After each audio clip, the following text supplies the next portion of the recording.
Good morning. Coffee and Jesus time. We are in Matthew chapter 16 today, and we're going to do the whole chapter today because it's only about 28 verses.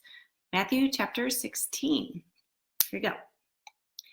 One day, the Pharisees and Sadducees came to test Jesus, demanding that he show them a miraculous sign from heaven to prove his authority. He replied, "You know the saying, red sky at night means a fair weather tomorrow. Red sky in the morning means foul weather all day.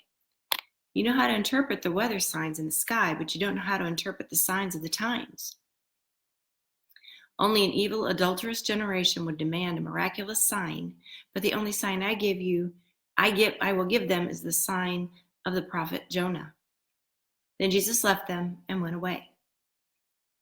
Later, after they crossed to the other side of the lake, the disciples discovered they had forgotten to bring any bread.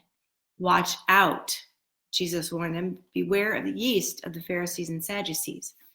At this, they began to argue with each other because they hadn't brought any bread. Jesus knew what they were saying, so he said, "You have so little faith. Why are you arguing with each other about having no bread? Don't you understand even yet? Don't you remember the 5,000 I fed with 5 loaves and the baskets of leftovers you picked up? Or the 4,000 I fed with 7 loaves and the large baskets of leftovers you picked up? Why can't you understand that I'm not talking about bread? So again, I say, beware of the yeast of the Pharisees and Sadducees." Then at last they understood that he wasn't speaking about the yeast in the bread, but about the deceptive teaching of the Pharisees and the Sadducees. When Jesus came to the region of Caesarea Philippi, he asked the disciples, Who do people say that the Son of Man is?"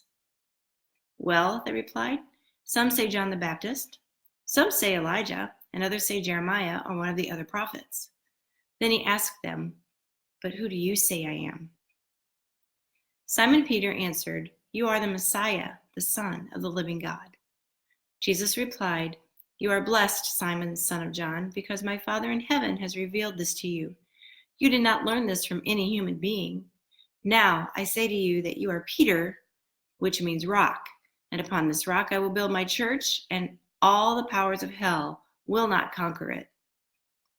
And I will give you the keys of the kingdom of heaven. Whoever you forbid on earth will be forbidden in heaven, and whatever you permit on earth will be permitted in heaven." Then he sternly warned the disciples not to tell anyone that he was the Messiah. From then on, Jesus began to tell his disciples plainly that it was necessary for him to go to Jerusalem and that he would suffer many terrible things at the hands of the elders, the leading priests, and the teachers of religious law.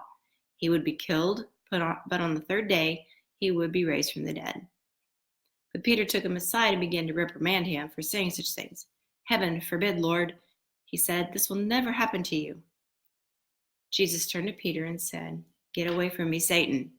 You are a dangerous trap to me. You are seeing things merely from a human point of view, not from God's."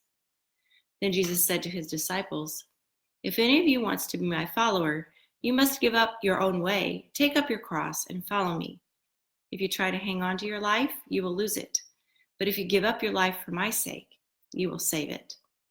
And what do you benefit if you gain the whole world but lose your own soul? Is anything worth more than your soul?